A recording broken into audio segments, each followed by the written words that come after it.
This is a brief audio review of Caveman Masculinity, Finding Manhood in Evolutionary Science. Okay, so the caveman archetype. We've all been influenced by this archetype of the caveman. How would you describe the caveman? What about his temperament? What about his sexuality? His skin color, right? We have very specific ideas of what this caveman archetype is, and a lot of this has to do with the culture. So the article really explores using evolutionary theory to explain human male behaviors.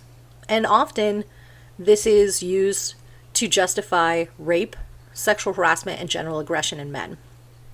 So there are always ideologies that justify the inequalities we see in the world by portraying them as natural and inevitable. And this is how they then justify rape, sexual harassment, and general aggression.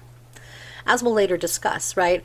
They're seen as biological and the result of hormones, even though obviously the culture does have an impact on these realities. Why is it that most men are not violent if it's so biologically inevitable, right? So we'll discuss this later.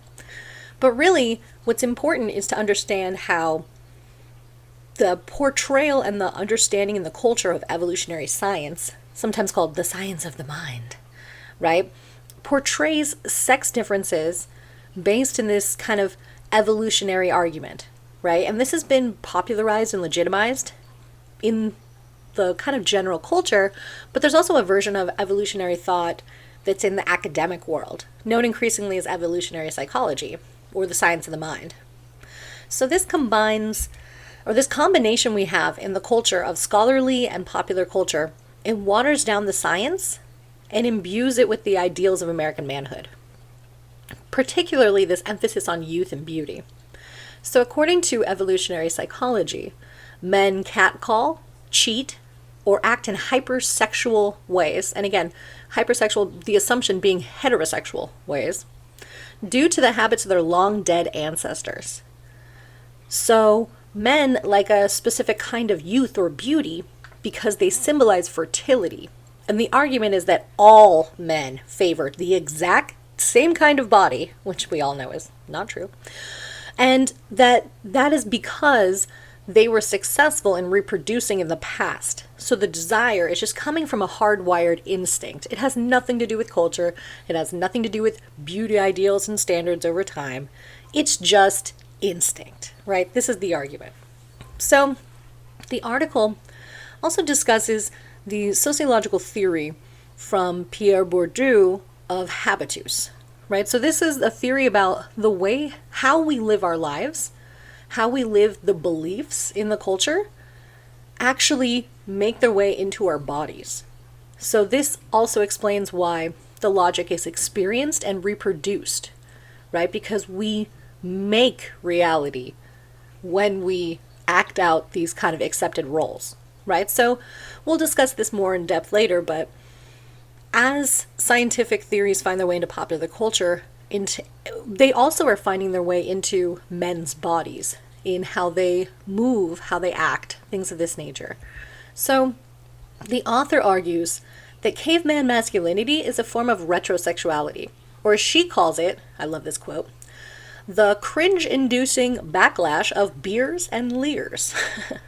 So it carries the authority of science, because within this caveman masculinity, it offers some men that feel like they need this, a biological marker of manhood.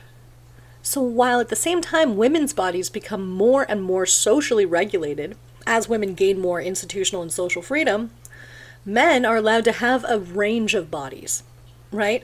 While hypersexuality has hit men, especially in recent years, and this kind of new CrossFit culture encourages a particular kind of hypermuscular dude, many women say that they like a dad bod, right? Or that there's still kind of an accepted range of bodies for men, which is different for women. We'll talk about this later.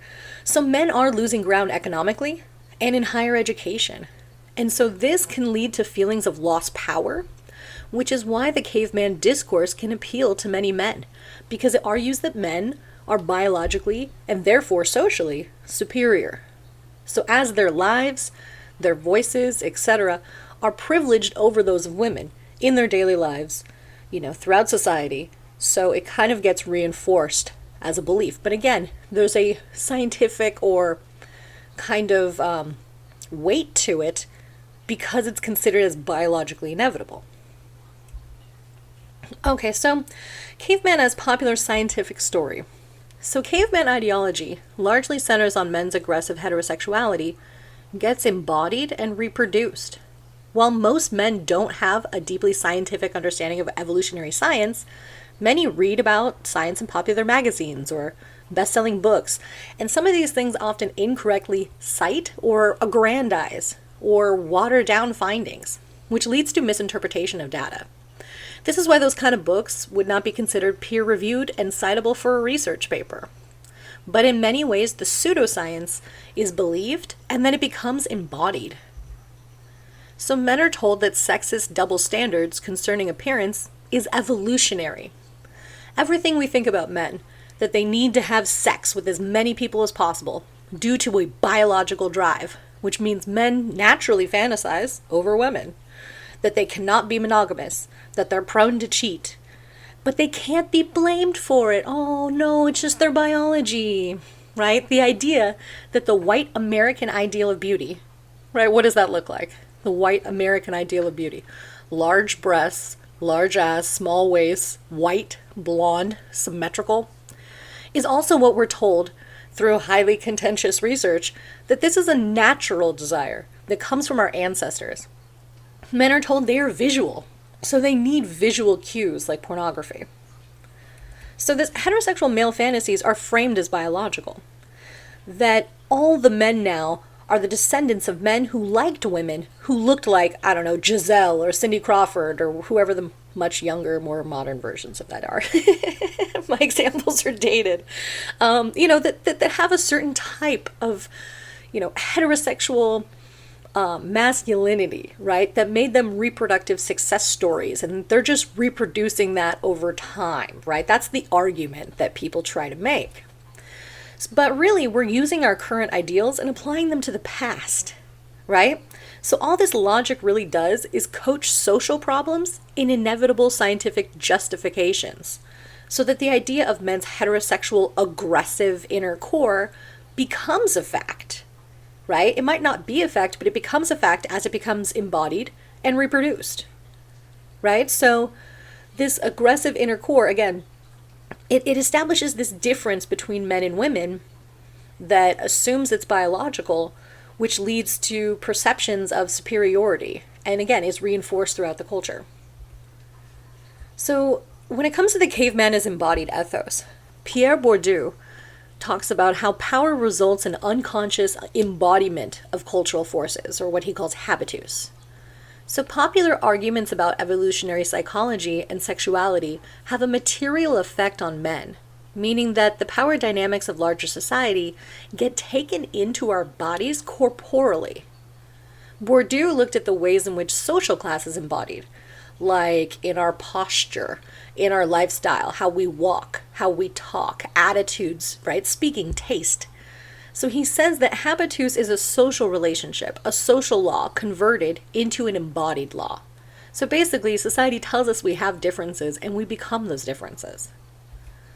So also, this is a quote from the reading, because again, very quotable. Pup Darwinism is a discourse that finds its way into men's bodies and boners. So the caveman story can become a practical sense of identity and the source of desires. Evolutionary narrative enters the popular culture, but then becomes embodied in the choices in consumption, in language, in how men present themselves, and how they see themselves sexually or culturally. So this is produced and then it's reproduced. So this also ties into symbolic violence. So this is the process where we come to accept and embody power relations without ever accepting them on the conscious sense of knowing them and choosing them. Right? While rape culture, this same evolutionary sexuality argument excuses sexual assault, right? It's lodged into the rape culture, where women are charged with proving that they were raped instead of rapists having to prove that they didn't, right? Like the Brock Turner example is a great example of that, right? He was caught in the act, right, sexually assaulting someone by 2 other men. There were witnesses. And yet he still only received 6 months in jail. His father wrote that disgusting letter about 20 minutes of action. Why should he go to jail for that? Because he was sexually assaulting someone. And that is against the law, right? Not only is it morally reprehensible. But anyway, the idea is that the culture finds ways to excuse and ignore the prevalence of rape and sexual assault in America by saying, oh, it's just natural. It's just normative. That's just all men have this horrible monster inside of them, which again is just not borne out by facts or reality. Oftentimes rapists are serial rapists, right? It's this one person that rapes a lot of people. So when you look at the statistics that say, oh, and 1 in 3 women have experienced rape in their lifetime, then that's not that 1 in 3 men are rapists. It's just that we don't prosecute them. We don't put them in jail. We don't take it seriously. We find ways to blame the people for being victims instead of blaming the rapists for being rapists. And we'll talk way more about that later. But anywho, so going back to caveman masculinity, sorry, tangent. So caveman masculinity as imagined compensation for men's growing sense of powerlessness. So think about it.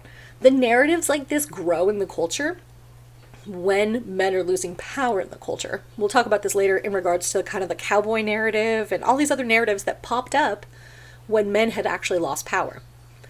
So if men live out power struggles in their everyday experiences, then the caveman masculinity can be seen as an imagined compensation, right? So basically, like, if your boss is a woman, if, the person who's smarter than you in class is a woman, these kind of things, you can say, well, it's fine because I'm biologically superior, right? Or whatever. Gives you the warm and fuzzies.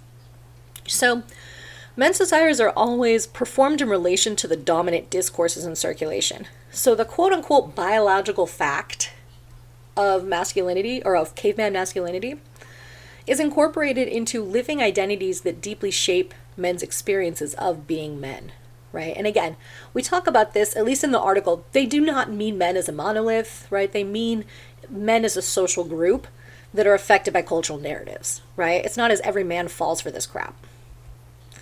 So the caveman as ethnicity. So the lure of the caveman narrative offers an answer for what motivates men, somehow inevitable in their biological makeup. It offers an origin story, right? And this discourse of male biological unity.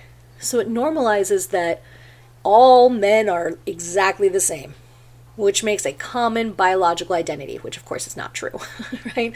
And so the grand narrative is a totalizing theory that assumes that all men act the exact same way, which suppresses many significant differences among men and the many similarities that men share with women. So again, something we'll talk about a lot more in this class is intersectionality, right? We can't talk about, oh, every man experiences this, because how you experience masculinity is going to be carved up and intersected by your social class, by your race, ethnicity, by your, sexual orientation, if you have a disability or not, if, you're a citizen or not, what region of the country you live in, your age, et cetera, et cetera, et cetera, et cetera, a million times, right? So the idea that somehow there's an all men or an all women is just a complete myth as well. So this caveman masculinity is as an ethnic option is also an interesting thing. So why are cavemen white? Right? I mean, even if you took like a basic anthro class, like you would know that doesn't track. That does not track with how people have evolved and how people have kind of spread from the continent of Africa, right? So again, this idea of the ethnic option really is just to say like, well, I'm just being a caveman. This is just one way to identify and live my manhood. And really justifying all those things that we then later have come up with the terminology called toxic masculinity, right? This is justifying a lot of that toxicity in the way that they live, right? So evolutionary discourse does not offer a flattering story about men, right? So the fact that men buy into this is also very troubling, right? Because the story that it paints about men is that men are crude, hypersexual creatures, that they're hardwired to be killers and rapists, victims to their testosterone levels, basically not in control of themselves, right? And so that's not flattering, and that's very sexist as an assumption to place on all men because some men in the culture have issues with violence and rape and sexual assault and preying upon people, right? That somehow that gets applied to all men as a justification is insane, right? But this is just another way that the science gets kind of confused with the cultural narratives and creates this whole picture that people then use to justify horrible things that go on in our society. So we'll discuss later how, we can counter these narratives through, actual empirical research, right? That's a fun one. Doing social science research and pointing out that these kind of assumptions really break down when you examine them with research.